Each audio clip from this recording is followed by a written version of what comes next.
Welcome to another episode of Mental Health Mondays, where we talk to guests who are either professionals in the mental health space, those that live with or experience a mental health challenge, or mental health advocates. And if you're watching this for the very first time and you're on YouTube, make sure you smash down that like button or the subscribe button so that you don't miss any more episodes of Mental Health Mondays, because we do this every Monday. And the guests that I have are phenomenal. But I'm going to bring one back up that we just recently had. There were little technical glitches at the very beginning of the last episode, so she wasn't able to jump on till halfway through. So I wanted to bring her back so that we could have an amazing conversation, because we got rolling on a really great subject about women's mental health. And so I'm going to bring her back up. So welcome, Abshiad. Thank you. Thank you for having me back. Yes, absolutely. Thank you so much for joining me again. And I know when we started talking before, the brain fog and women's mental health was really that thing. But remind the viewers, what specifically do you do? Okay, there's two parts of me. Like every good thing, there's two parts. So during the day, I'm a public servant. So I work in the civil service, and I'm also a holistic coach.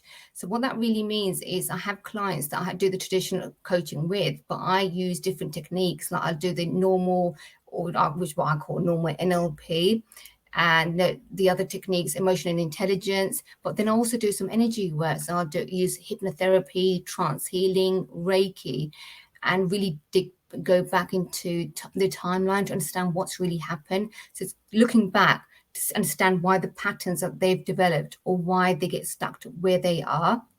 So on my civil service, it's very much into my inclusivity and diversity, and also very much on women's mental health. Because, being a woman, it's, I now like to champion women's causes and really get them to speak up and say, okay, we're not feeling well, and for whatever reason, please listen to us. Yeah, and I love the fact, I know we talked about this, but I love the fact that you use multiple different modalities and kind of create your own so that you can customize it for that person in general. Mm-hmm. And I know last time we talked about, or we started talking about, really this brain fog, this thing that women may or may not be talking about, but really may be associated with like pre-menopause or menopause.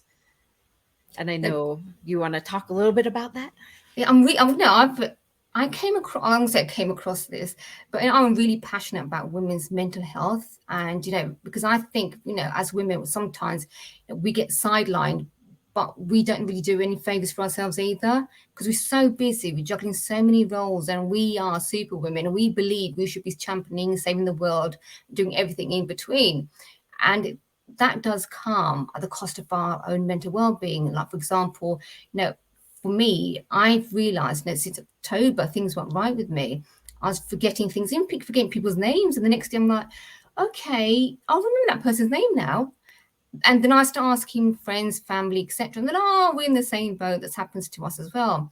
But it was not until a man pointed out and said to me, you're not focused. And I was thinking, what does it mean I'm not focused? And I said, so instead of, being kind, say, oh, thank you. I was like, I literally attacked the man. How dare you say I'm not focused? I'm living my best life and doing this and this and this. It's like, no, you're just dithering from one thing to another. You're not holding a proper intellectual conversation.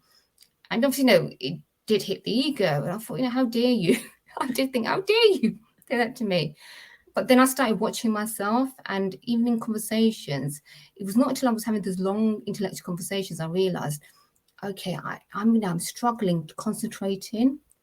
I'm getting this headache, so I'm not going to concentrate so much. And I'm forgetting people's names. So, I started asking women that my age, younger, older. And, they're the same thing. Oh, we're just really busy and everything. Nobody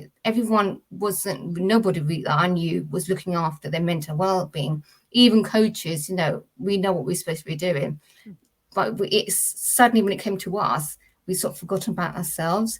We knew what we to do for the clients, but we forgot to actually take notice of our own mental well-being, what was going on with us hormonally. And then I thought, okay, let me jump on some groups. For obviously, if I'm going to do research, I need to do research, jumped on some menopause and premenopause groups.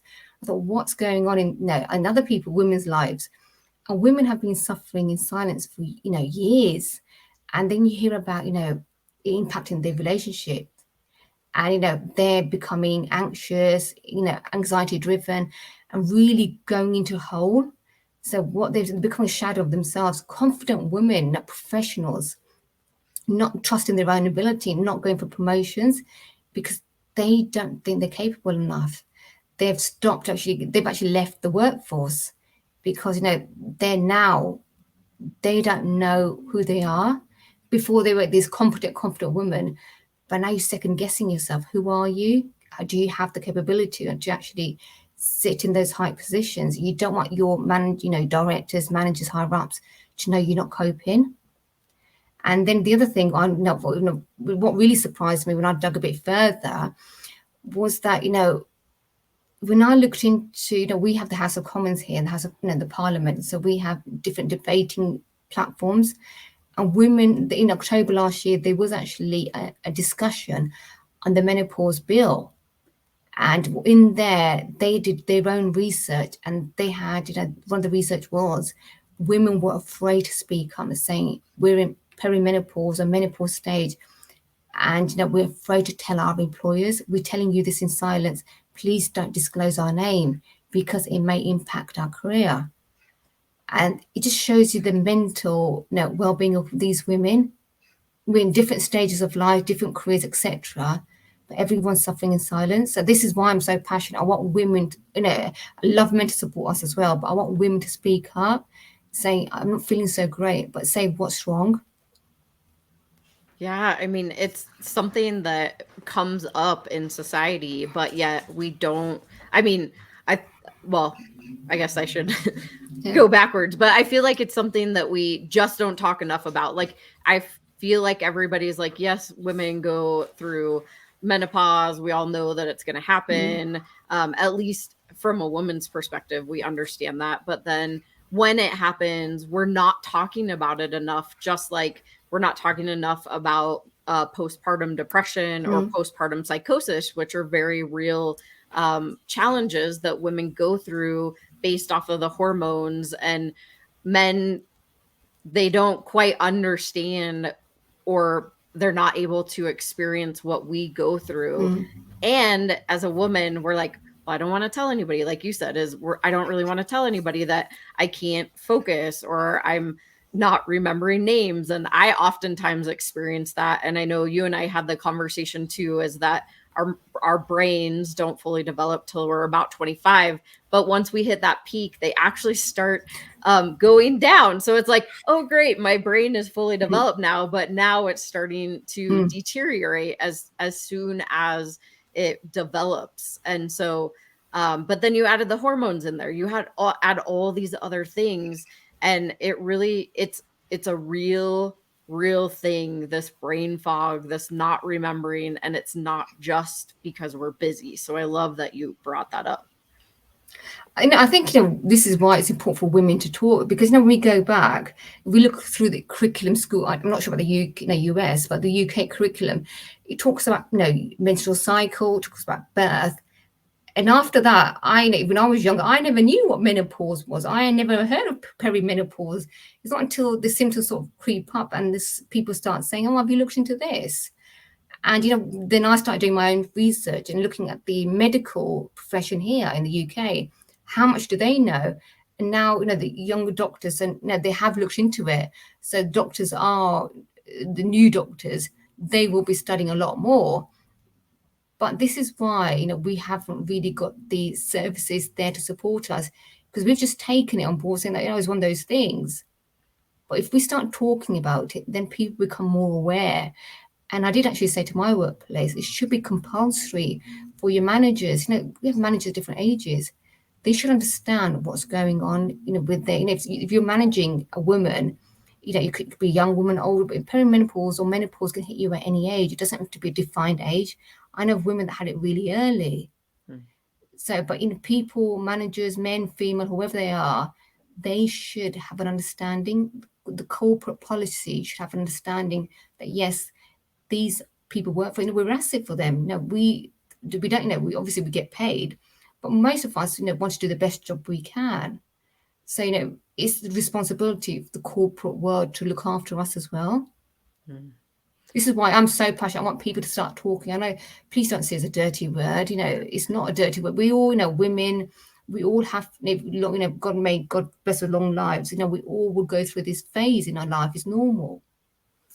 Yeah, I think the thing that popped in my head as you were talking was oftentimes it becomes this joke, right? Like it's like this sarcastic thing of, oh, you're just going through menopause, or oh, you're just blah, blah, blah. And I don't know if that's the same in the UK, but that oftentimes happens in the US is they're like, oh, are you going through menopause? And that should be like the answer to all these hormones that are happening. But it shouldn't be something that's sarcastic. We should really truly have the conversations about what is happening within our bodies. And instead of making it a joke, we should have those hard conversations. Definitely, because I know years ago, mental well-being was a taboo subject. You would never talk about your mental well-being. It was, I don't wish to disrespect anybody, but it was sort of seen as a crazy person's illness. You were a bit crazy if you had any mental well-being issues. You think, why can't you just, here in the UK, we say, buckle up, grow up, take responsibility, stop acting like a child. That's how it was seen. There wasn't much sympathy. But hormones can impact a person, and it can impact your mental well-being. So there is a cycle. And why can't we be just kind, compassionate at the beginning and be more empathetic, understanding? Why do we have to be, obviously, as we have a banter, as women have banter, just, as we say, time of the month as well, always the time of the month, she's a bit hormonal, etc. But there should be more understanding as well, because some people do really suffer in silence. Yeah, there's so much around that subject is, the menstruation. And I know personally, I'm not like, not that I'm saying not the normal, right? Like I don't get overly emotional or I don't get angry. Like those are the things that people assume that when a woman is menstruating that she's going to get angry and be mean and blah, blah, blah. Right. But everybody's experience is different. How they react to hormones and everything is so different. So I think having that open conversation of don't just lump us in one group and assume that our experience is going to be the same as others. And so that's why it's good to have these conversations, and not everybody wants to talk about it, and that's okay. But I think it's a conversation that needs to be had for sure. What I found interesting was that when I started talking and engaging, men and women, it was surprising, men came forward and said that men have issues too. And I thought, I've never heard of men. I've heard about women, hormones. What issues do men have? And then they said to us, said to me, you do know our testosterone drops. And I'll be very honest, I was taken back. And I was like thinking, what does that mean? Your testosterone drops. And then it does impact our own mental well-being as well. This is what we're known for, the testosterone.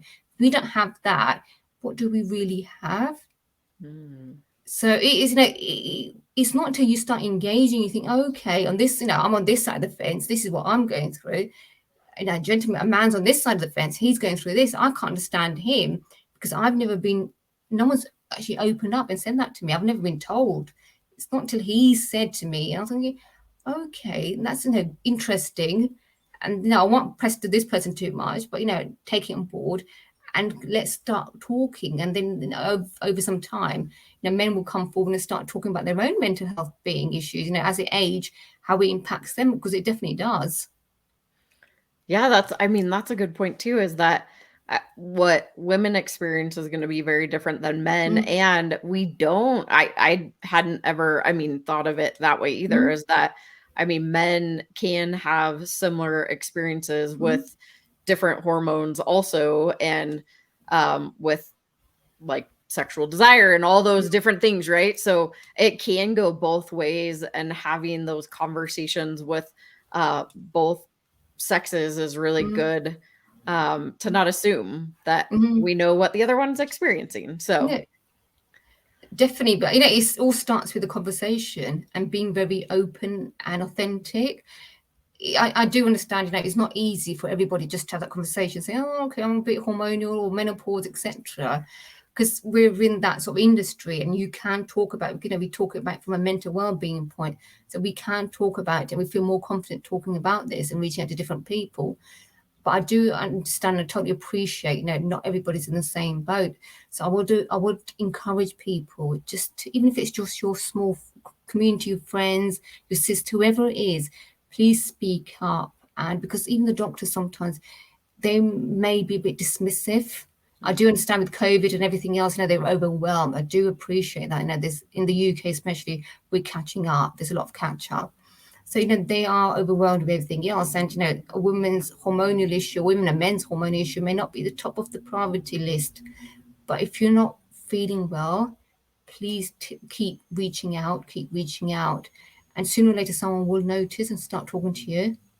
But don't suffer in silence.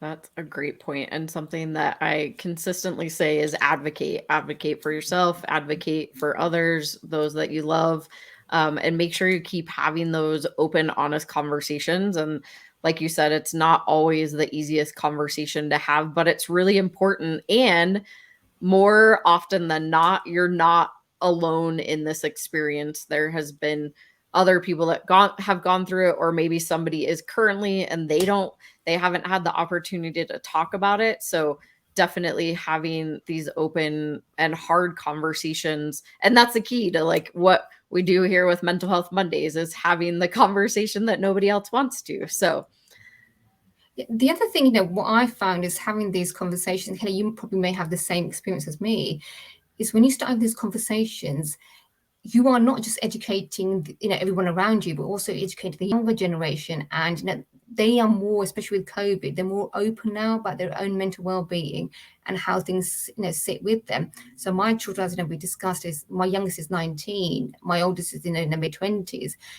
And when I started talking, and then they started opening up, and my daughter started talking about her anxiety and attachment styles and mental health when she was maybe about 6, 7, 5, 6, around that age. And I was blown away. I thought 17, 18 years later, she's telling me this. And for a child, as a mother, I was, I'm in the business, but I'm still traumatized. I thought, how long has she been holding on to this? How long did it take her to have the courage to speak up? Maybe she didn't understand what mental health was until recently. But you as a parent start thinking about this, and it's not until I started instigating those conversations. If I hadn't spoken up in our home and talked about mental well-being, my children may never have come to me with their own mental well-being issues. And for me, I've laid, in my home, it's please speak up. There's no judgment. If we can help you, unpack or talk about, what it is, we will try. Or if I can't, I'll definitely refer you to somebody else, or point you to signpost you to somewhere. So, but it all starts at home as well. Yeah, it's definitely, a conversation that not everybody talks about, especially with their children. But I know, I have a 7-year-old, and what I do as a job, right, is it's a mental health and suicide awareness nonprofit. And so we talk and have those conversations about mental health, whether he really truly understands or not, but he knows, oh yeah, BCC Evolution, right? And so having those conversations earlier is really important, because more than likely they're going to learn it somewhere. And so you can really control that narrative and give them a voice. And that's what I say, is it's important for our youth to have a voice, whatever they're going through. So I love that you brought that up also. And it also shows them this is normal. Whether, whatever, most of the children these days, so, if anything minor, like anything to go by, they're into the YouTube, they're into the games, Netflix, and they're not really watching, education programs on mental health. So even in, schools, what we've had was very much curriculum focused. There wasn't really a lot talk discussions about mental health, even at university stage here in the UK. So if we don't provide them or show them it's normal to talk about mental health, they won't. Yeah. Well, and I know, I mean, in the US, we have health class, but you Mm. usually don't take Okay. that until middle school or high school. And it's only one class. You literally like take the class and that's about all. But you learn more about the human body versus, I mean, you do learn about some of the mental health illnesses and diagnosis. But other than that, it's like, here's a general overview of health in health class. And then you move forward from there. So, Now, there's a great initiative that they've actually started in the younger schools here for primary school children, so the youngsters. And so it's 5 year plus. And one of my clients was a teacher. And, we were talking about mental well-being. And, I was asking, I said, what do you do with the children? How can you encourage them into, because, I was doing mental well-being work with her as well. But how can you pass this on, this gift on to your school children? So she was like, we've started doing meditation. And then you do children's meditation, which is only a minute long. And it's very playful and build it up.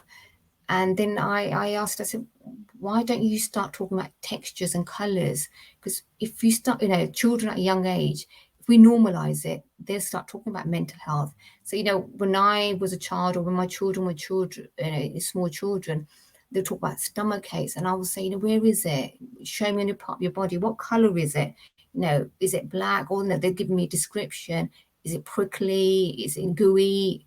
So you get to understand what your child's talking about. And for me, it's helped me because now I do the Reiki work and the energy work now. So looking back when the children did show me, I can understand, where the blockage is for them. And you can have blockages in different parts. You can have in your chest, your stomach. It doesn't always seem to be in the same area. With people sometimes think, oh, it's just the stomach. I think it's not always the stomach. If you ask them, they might point you in a different direction. wow, that's really, I mean, that's interesting because I haven't ever thought of it in that Mm. aspect either of talking about the colors and Mm. how it feels because sometimes you can't verbalize or specifically know what they're going through. They just know the emotions that's Mm. labeled to it potentially, but they may or may not really fully understand what that emotion is. So I mean, asking about the colors or where it's Mm. at or what it feels like. That's amazing. Yeah, because the other thing, on ability, so I'm quickly jump on the children because I think it's really important to go back to, the next generation, help them, is actually ask them what they would like to tell this pain, wherever it is, what is it they would like to tell it? And that will give you a lot of information as well. Because if they're angry, then they'll say, or they're upset, they'll give you, it's the vocabulary they use. It may not be sophisticated, but the tone, the vocabulary they use will give you a lot of information. Mhm. So Yeah. it definitely is about starting early and normalizing these conversations. Yeah. And then by the time we get to, later in life in Mm. that premenopausal or Mm. menopausal state, then that we can have these open conversations with whether male or female and whatever we're experiencing instead of feeling really judged and stigmatized if we start earlier than later. Yeah, it gives them the tools, empowers them to have those conversations, understand themselves as well. Because ignorance isn't always bliss, because we've been ignorant and we've just carried on with life.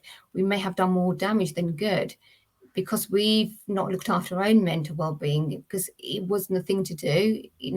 When I was younger, there was that phrase, stiff upper lip, and it was, there's the English phrase, boys don't cry, and cry baby, those sort of things. So you didn't show your emotions, you buckle them up. And that doesn't really serve us in the long run, because we'll buckle them up, but sooner or later we will erupt. And then it can be, we erupt or act like a child and wonder what's happened. Because what people tend to do is, we get to a certain age and, we're actually dealing with, inner work, child inner work, shadow work. And you're thinking, if we had done this before as an adult, why are we looking at us as a child? And it's Yeah. very much to do with the emotions and the impact it's had on us. Yeah, it's definitely, I mean, it's all incorporated. And Mm, I think that you hit it spot on, is like we need to start having these conversations earlier, but then also as we get older and grow up and do all the things, we still need to have those open mm, conversations. And this ultimately will help to start breaking down the stigma and normalizing the conversation, just like we do with a broken bone. That's a mm. normal conversation, because you have a cast and Yeah, people ask what you did, right? So same thing, maybe your head's not taped up, but it's still just as important to talk about. definitely. That probably takes, the internal part probably takes a lot longer, the mental part, than if it was just a broken bone. Yeah, Mm, absolutely. Well, mm. I love that I was able to bring you back, and we could share this conversation. But any final thoughts that you wanted to share? Keep an open mind. I think that's what I would like people to take. It's, wellness can be found in anywhere. Because I know we were talking previously about the perfection company that I'm working with. And what we've started to do is really looking at giving the clients the option. It's not just external, people looking for perfection, looking for external beauty. So it's not just external beauty, it's internal beauty as well. We are all beautiful. So please accept each and every one of us as beautiful, be compassionate, and just keep talking. There is no right or wrong answer. We just stepped onto this journey. So please talk. The more people that will talk, the more conversations we will have, and the more information we'll have. And hopefully, we will make a change for the next generation and make our lives a lot easier as well. Absolutely. And Mm. there is a link one Oh, more time if they didn't get it oh, before. thank you. And if they want to find you directly, where can Yeah, they find you? there is what I'll do. I'll have to spell it out for you, and I keep forgetting myself. So I do apologize. So for my Instagram is abshad.z, which is abshiad.z. And I know is it .z? The Yeah, US? .z. Yeah, Yep. Z. Facebook is again Abshad, abshiad.zahid. And you've got the Perfection, website as well. And, I'll be happy to share, there's a freebie I do, it's an ebook, and it's about self-acceptance. Please, download it, share it, pass it on to anybody. If anybody, even one person can benefit from this self-acceptance, self-love, if there's any tips in there, please do pass on. And, let me know if there's something that I can add on there that adds value to somebody else. So it's all about adding value and sharing, how we can help each other.